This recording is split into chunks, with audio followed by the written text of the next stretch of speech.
Patrick. First and foremost, I just want to welcome you and thank you to the members of the Immigrant and Ethnic Media.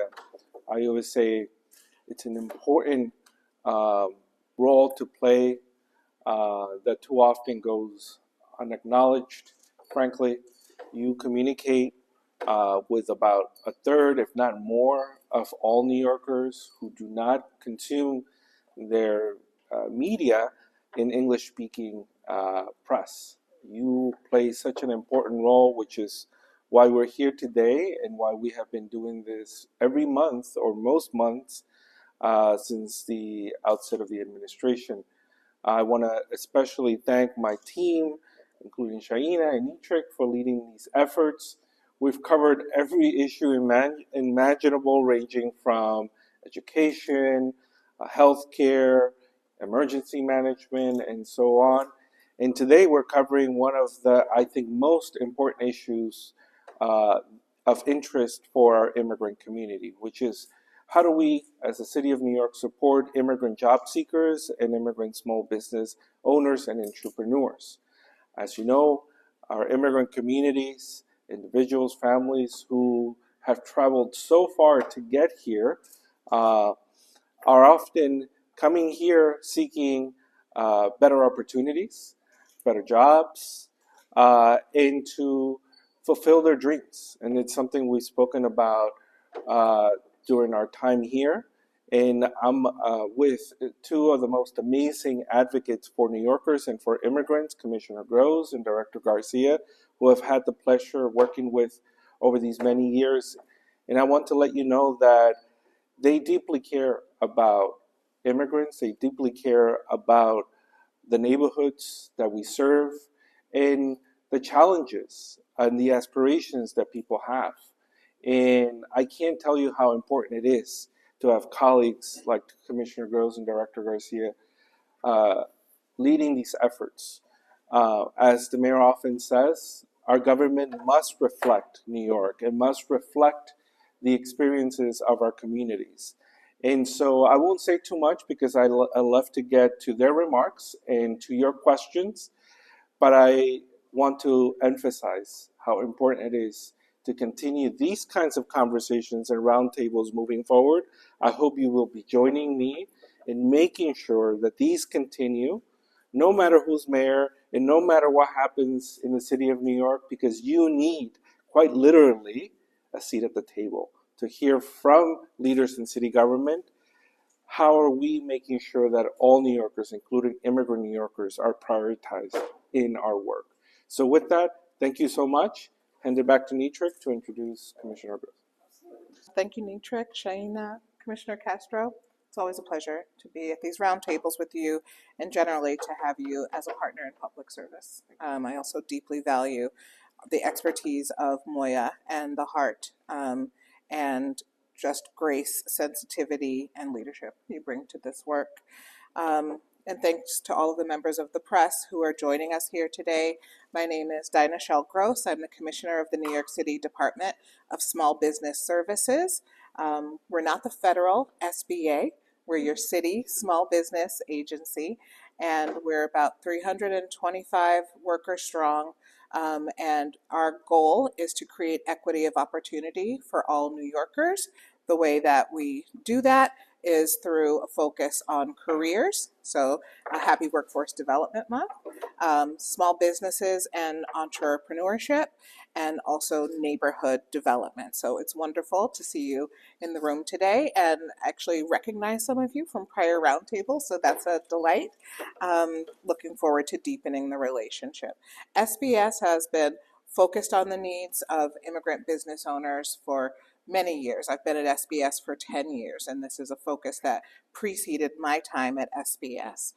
We know that immigrants make up many of the small business owners that are active in New York City, and it's the ambition in those communities that helps to drive our cities forward and make our neighborhoods vibrant places to live, shop, and work, and also places that attract visitors from all over the world to New York City to experience the gifts of our small business owners and what they contribute to the city. Under the Adams administration, SBS has had some great impact on small businesses. I'll share a little bit about our work with you and about some of our core programming. So one big area of focus is helping small businesses access affordable capital to meet growth opportunities. Under this administration, we have delivered more than $300 million in grants and loans to small businesses. And we are in the process of launching a brand new fund we're calling the Future Fund. This is a new financing assistance model that brings revenue-based lending to our community development financial institutions for the first time. And that way, a business with seasonal fluctuations in their revenue can still qualify for financing and be able to manage that loan with just interest payments during leaner periods, making it possible for us to qualify a larger set of business owners for this financing. That's one of the ways we're working to deliver on our vision for small business growth to their maximum potential in this city. It's important for us to meet New Yorkers where they are, and that's why we're committed to these roundtables. And our partners in community and ethnic media are incredibly strong advocates for your communities. We need you to help get out the word about these programs. We can't invest in saturating this dense media market with the advertising for small business owners, entrepreneurs, job seekers to know about this work. And so we really do rely on your effort to help us get out the word.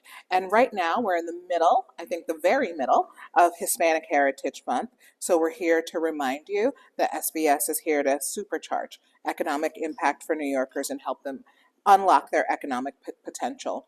1 week ago, we were joined by Deputy Mayor Adolfo Carrion. He leads the Housing, Economic, and Workforce Development portfolio here at City Hall. He joined us at our offices for a meeting of our Latino American Small Business Task Force. That task force was launched under Mayor Adams to promote awareness of our resources in the Latino business community, as well as to allow us to incorporate feedback from local business owners and community leaders on ways that the city can improve access to its services. So for example, one of the ways that we focus on helping Hispanic-owned businesses grow is through contracting with government. Under this administration, we have awarded Hispanic-owned certified MWBE businesses more than $2.65 billion in city contracts, and the city will soon release its contracting results for the fiscal year that just closed, FY25. In addition, on the area of small business lending, we have lent more than $85 million in the Small Business Opportunity Fund. In that fund, we provided loans of up to $250,000 to over 1,000 businesses. Nearly 70% of those loans went to New Yorkers who are identified as Black, Indigenous, or people of color, including Hispanic-owned businesses. In terms of the predominance of Latino small business ownership and demographies in New York City, Latinos make up nearly 30% of New York City's resident population. That's 2.4 million individuals. And of those, Latinos represent about 17% of the city's entrepreneurs. Latino-owned businesses offer a wealth of talent to keep our city driving, with 28% of all Latino-owned businesses being in the real estate, construction, and manufacturing sectors, and thereby providing great jobs for New Yorkers as well. Latino-owned small business owners make up the largest subset of business owners in the Bronx, with 39% of Bronx-based businesses being Latino-owned. And we have a Shop Your City website at SBS that makes it easy to discover and support Latino-owned businesses throughout New York City. So you can visit nyc.gov/shopyourcity to see that map, and maps that also help to market businesses in other ethnic communities of New York City. We have awarded over $40 million in neighborhood grants under this administration. Those are to nonprofits that help commercial districts thrive across the city, many of them Hispanic-led. We also have programs to help small businesses with government navigation. NYC Best is our flagship program aimed at cutting red tape and guiding businesses through government regulations It has served over 6,000 businesses under this administration, saving them nearly $43 million in fines and fees. And I'm really proud that Jeff Garcia and the Office of Nightlife, which he leads, is part of our team at SBS. They help businesses in the nightlife industry understand how to operate successfully in the city's regulatory environment and also to operate successfully in our neighborhoods, right?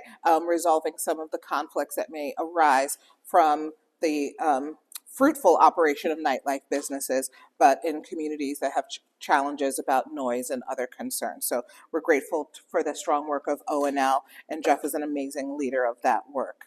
As we come to the close of National Workforce Development Month, I'm proud to share that our 18 Workforce One career centers have provided more than 250,000 New Yorkers with employment services, including job placement, training, coaching, and resume workshops since 2022. And each year we are increasing the number of great matches we make to local employment for New Yorkers through Workforce One. So we've connected 81,000 plus New Yorkers to good paying jobs based on the work of our centers. Later this evening, I'll be attending a graduation ceremony for an amazing program called the Healthcare Finance Operations and Training Program. This is at LaGuardia Community College. This takes New Yorkers who are underemployed, earning $30,000 a year or less, and trains them in a 6-month program at LaGuardia Community College where they earn credits that they can build on in the CUNY system and then matches them with available jobs in the city's leading healthcare institutions. We partner with the Harvard Business School Club of New York, Mount Sinai, Weill Cornell, New York City Health and Hospitals, and other healthcare institutions to onboard folks into living wage jobs that also create promotional opportunities for them in those systems. So the healthcare system, the healthcare sector is one of the growth sectors in the city. And even with worries about pending changes in federal funding, you can be sure that these systems need strong healthcare finance and operations staff, and that these are places where they can grow. Tonight's graduating class includes participants from Hispanic backgrounds, Black and African American backgrounds, Asian and multiracial backgrounds, speaking 8 languages, including Tagalog, Korean, Nepali, and Arabic. So we're really proud of the graduates of that program and other training programs that we support. Next week, we'll be joining the Department of Environmental Protection to host a town hall in Queens. There we'll be educating business owners about climate risk and flood preparedness, and also providing flood kits. We've got a capacity for 200 business owners to attend to get information about how to make their businesses more resilient and also receive these free flood kits. It's happening in Rochdale Village, so we hope you'll help us spread the word, pack the room, and get these resources in the hands of businesses. In the fire that recently happened in Red Hook, we heard from small business owners that were impacted that they were able to mitigate some of the water damage in their individual properties by using the flood kits that they received in our business preparedness program. So we want to be sure that we're able to connect as many businesses as possible to this resource. Thank you so much. Good afternoon, everyone. I really want to thank Commissioner Castro for having me here. As we hear the mayor say many times, right, I'm true to this, right? He's a true leader in this field. And I've been working with Commissioner Castro even before coming on board city government when I was head of the New York State Latino Restaurant Association, and around when workers were getting TPS and trying to find work for those folks. So he is a true leader and a great commissioner for the immigrant community. So thank you. And as Commissioner Gross said, my office works under her umbrella, and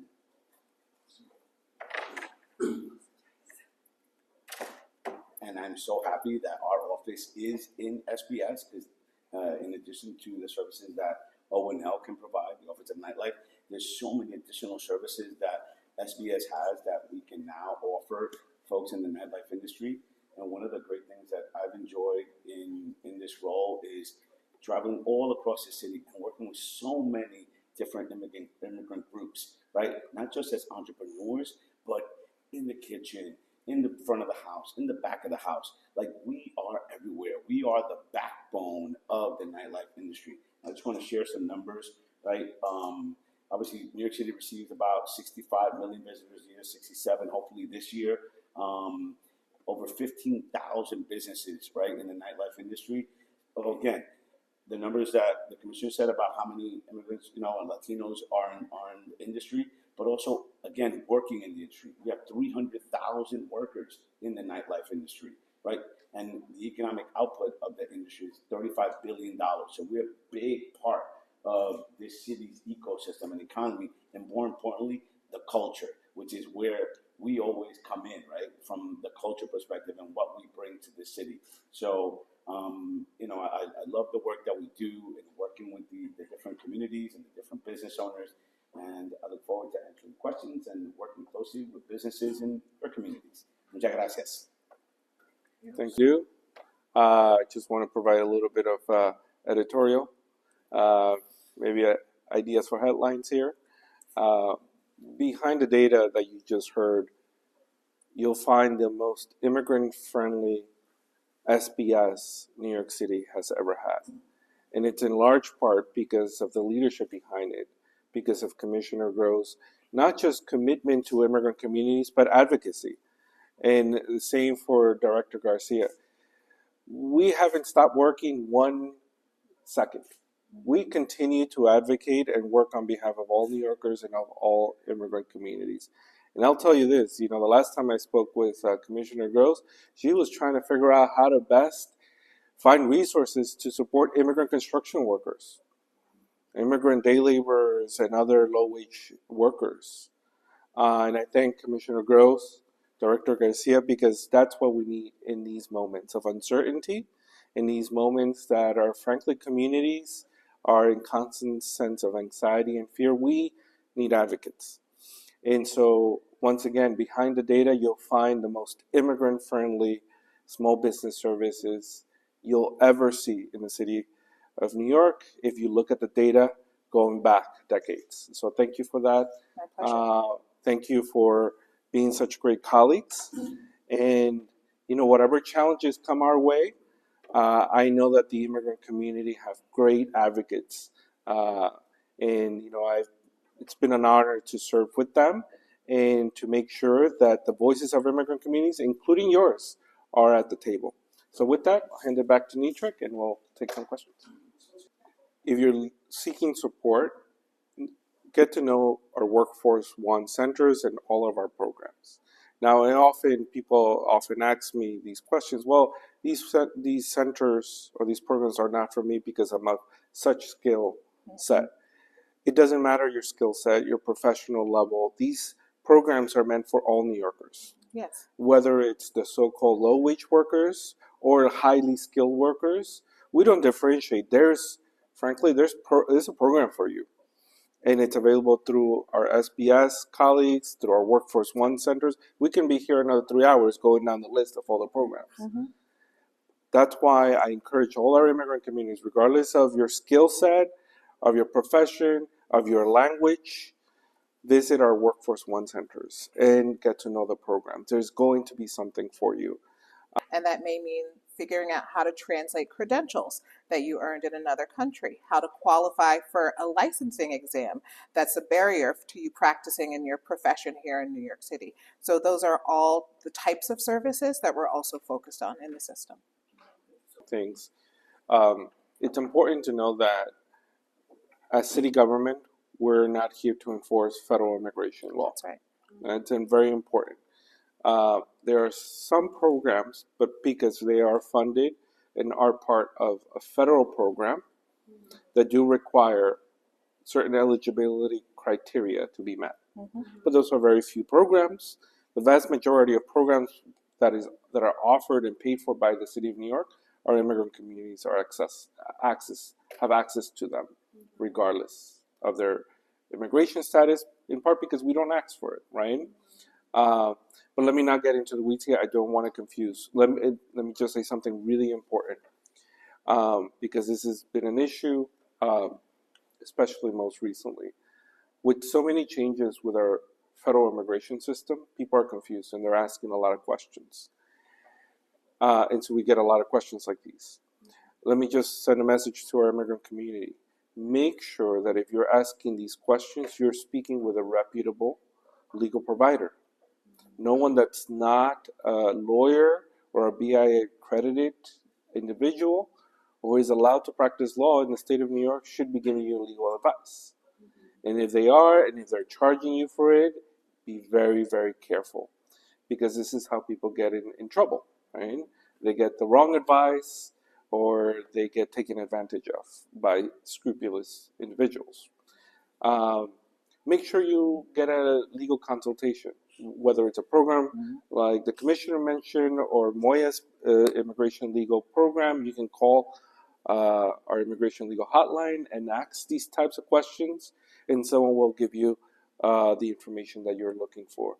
And if you're a visa holder or have any other type of immigration status and you want a consultation or screening to see what else you might be eligible for or what could be immigration consequences of actions you may or may not take, you should consult our legal providers for that. So there's support. We might not be able to answer it here because none of us are attorneys, that can provide that information for you. I really appreciate your question. And I hear the passion in your question, the sincerity in it, and I've also seen you here and out in the community. So you've also demonstrated that sincerity. And I appreciate that you asked a somewhat critical question in a constructive way. We are never here, for a show. I'm not in public service for a show. I love a success story, but feedback is the most valuable thing. It's important to a small business owner. It's important to us in government. So I'd like to share first a direct answer to your question about size. There is no size criteria for qualification for an SBS program. You don't even have to have formed a legal entity to access our programming. In fact, when we say we're working with small businesses, that includes entrepreneurs, many folks with a dream of small business ownership who are pre-startup. And we're always working to reach deeper into communities and broaden the impact of our services. So last year, we just reported for the fiscal year that closed at the end of June, we increased the number of businesses we served by 14%. We did that in great part with two mechanisms. We formed an agency-wide outreach team. Although we run walk-in systems, it's just not true that if you build it, they will come, right? New Yorkers are busy. They're focused on their own lives. They're in their own neighborhoods. They're dealing with their own challenges. We're talking together. You still call me SBA, right? So it's hard to get people to know even what's available. And so we created a centralized outreach team. They did, I think, 500 community events last year. If you want us to be there, if there is an organization happening in the West African community, we will be there with those resources on all of our services and to make direct service connections.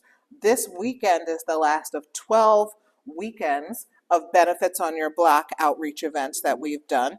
And today, I was at our Brooklyn Business Solutions Center where we were doing canvassing on the local commercial corridors, tabling outside, and the Business Solutions Center had 97 individual appointments for small business consultations. And it was an incredibly diverse set of New Yorkers. And we've been doing that at every center around the 5 boroughs over the last months. So we are doing all that we know, including this conversation, to truly reach deeply into communities, but there's no such thing as saturation.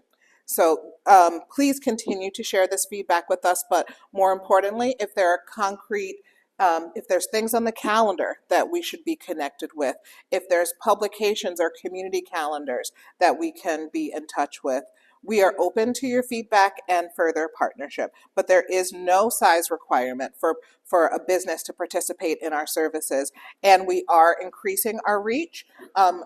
Annually, our commercial leasing assistance program serves about 700 businesses citywide. And our MWBE program, we've hit the largest number of certified businesses in the city's history. We're now over 11,300 certified MWBEs, many from the African diaspora, West African origins, and they're succeeding in city contracting as well. So there is great diversity in our reach, but we also always want to do better, and we want your partnership in doing better. Workers, when they access a free service program, they often don't know where it's coming from. And so this is a great example. If you've accessed one of our free site safety OSHA trainings, it's likely being paid for by SBS because they oversee our site safety program that provides free and accessible OSHA training and site safety training for New Yorkers, of which we've done, you probably have better numbers, tens of thousands Yep. over the last few years. And we want these programs to continue. We want people to get to know about them. And there's so many other programs like this. If you access a free immigration legal service program, it's likely paid for by my office. Often people don't know, and they still tell me, what do you do, right?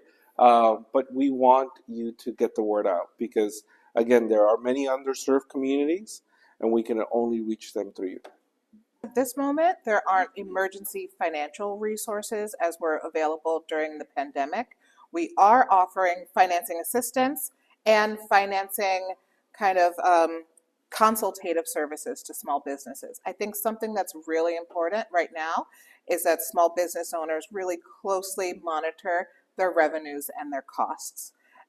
We, in SBS, we try to help businesses launch, operate, and grow, and that includes preparing for emergencies and recovering from emergencies. And one thing that we have seen in our emergency preparedness and recovery work is that businesses, if they have a low rent and a stable location, aren't always keeping up with bookkeeping in the most detailed ways or onboarding to new technologies that can help them track their spending and their costs. And at a time of economic pressure and operating in an expensive city, it's really important for business owners to understand their cost of operation and be able to make pragmatic decisions. I don't want to see any small business owner that closes, but I do want small business owners to make informed financial decisions about their business operation. And sometimes changing your operations or scaling back in some way is important for that entrepreneur to preserve their own resources. And perhaps there'll be a phoenix rising from the ashes and have a business, another business opportunity at a later time. So we are providing a service right now called My Business Finance Coach.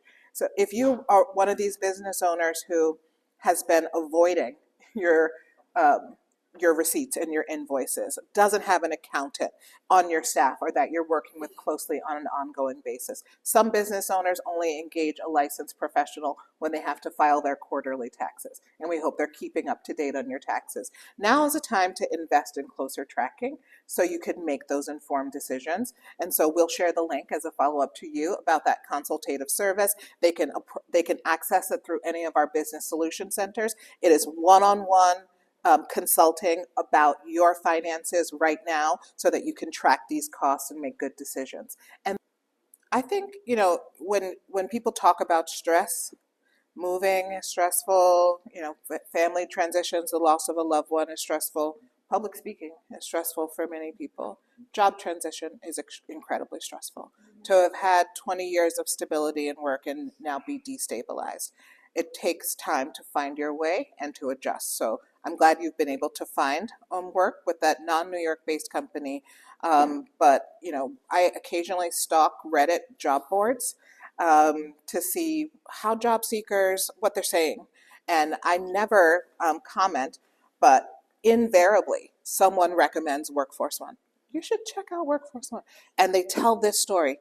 I've sent 100, 200, resumes. I'm applying to things on Indeed, on LinkedIn. I'm getting no response. Check out Workforce One, okay? It's not that we can help every single job seeker find their match immediately, but you will find a friendly team that is devoted to your success. understanding what your skills and experience are, what your goals are, and working to match that to available jobs or to training opportunities. We are now doing hiring events at least once a week. We're doing them in the highest unemployment neighborhoods in the city and at our centers. You can find the list of our upcoming hiring halls at nyc.gov/jobsnycnow. Did I get the URL right, Joseph? nyc.gov/jobsnycnow. I would say that those hiring halls, they're dynamic and they're amazing. We bring together employers who are willing to interview on site, and it's a mix of private sector employers and government employers. But it's not the best environment for every job seeker. If you're someone who wants a one-on-one, who wants, the time to find your way, I would suggest our walk-in centers. I was at our walk-in center in Brooklyn today. They are bright, hopeful places full of a professional staff, and they will get to know what your experience is and talk to you about how to make next steps. The reason we do these roundtables, it's not so you can say how great of a job we are doing, although we'll take that too, right?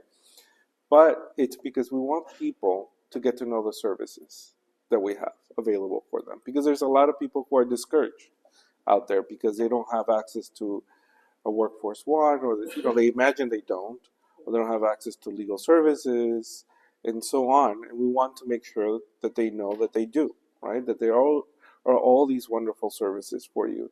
But maybe you haven't heard about them, or maybe for some reason you're discouraged because you think I'm an immigrant and maybe I don't qualify. And we're here to tell you that you do, right? That there are services here for our communities, for our immigrant communities, regardless of the languages you speak, regardless of your circumstances, there's someone you can talk to. And I also want to make sure that our immigrant communities get to know the people behind them.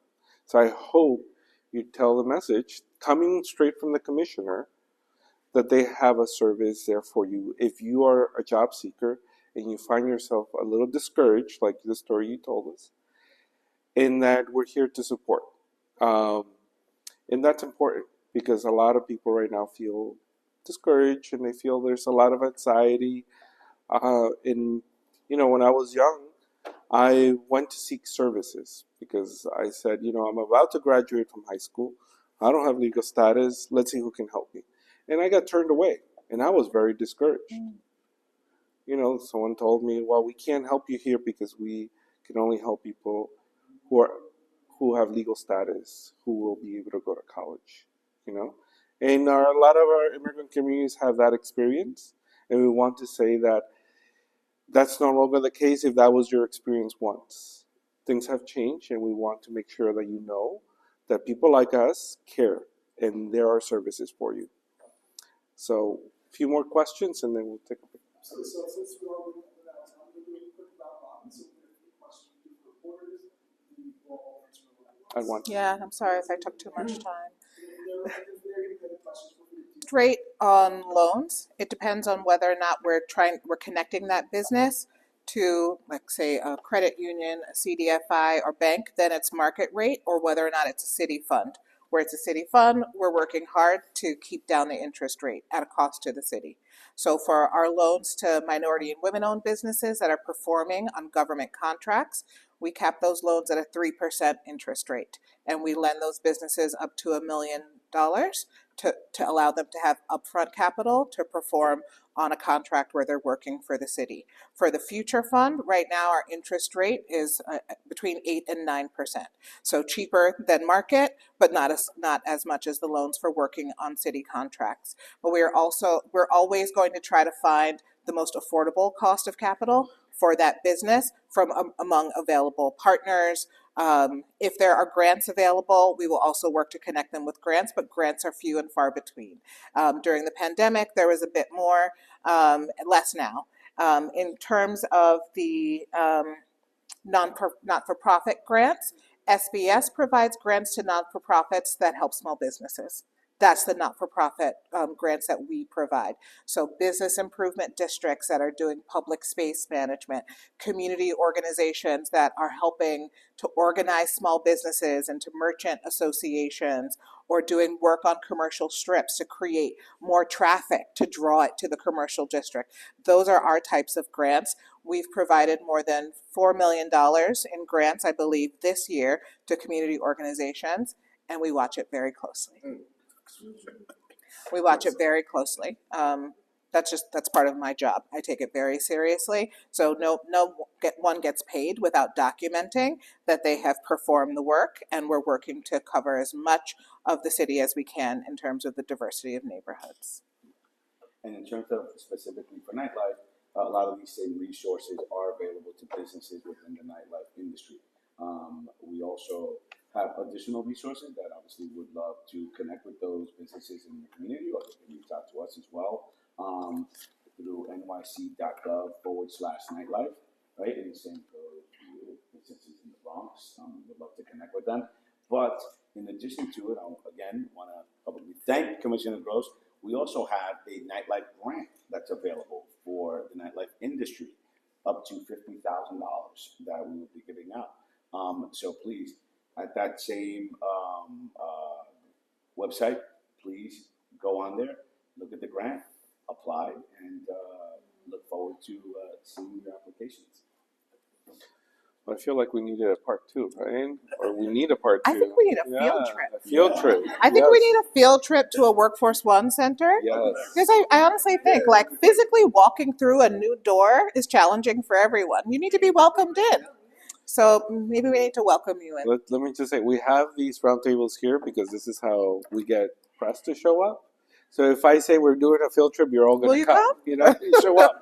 Will you come? I think a field trip to Workforce One Center site would be amazing, and we want people to come and see for yourselves what we have.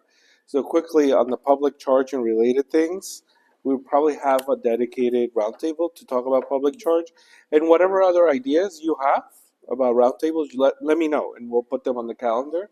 I think we call them public charge. What was discussed.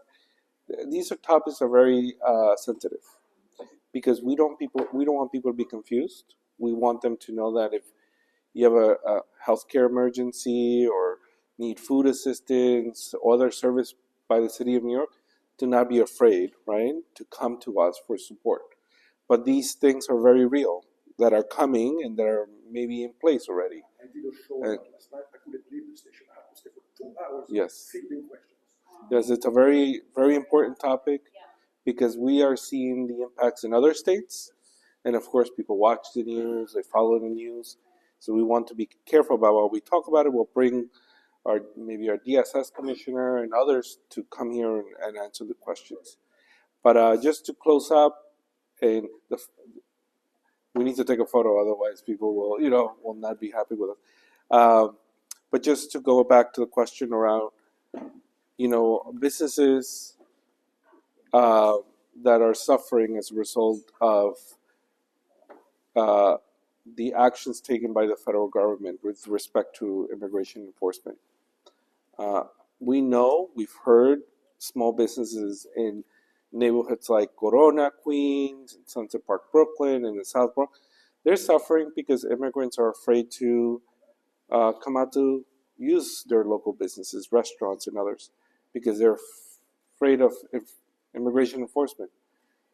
The fear is that those businesses won't survive, and that as a result, they'll have to let go of their employees. And so I always say, we have to look at how interconnected New York is. So if one community is suffering, it's a matter of time before others will start to suffer. And that applies to the rest of the country. Migrants are afraid to work in farms. Therefore, our produce are becoming more and more expensive here in New York City. That's how interconnected our lives are. And so that's why we need to speak up and continue to advocate for sensible immigration laws and reform. And that's something we've been very vocal with. Respect. We'll continue to be very vocal. We need to fix our broken immigration system. Frankly, what we're seeing is going to impact everyone, whether you're an immigrant or not. And so I think that's something that we'll continue to monitor, and there's support for those small businesses, at least with information. And with what the commissioner said, we can provide small businesses with. But it's a recognition of how our lives are interconnected, and why we all need to work together and continue to advocate for those who are suffering right now. So I want to thank you again, and I appreciate your time and for coming out here. We'll see you at Workforce One next time. Don't forget to like, comment, and subscribe.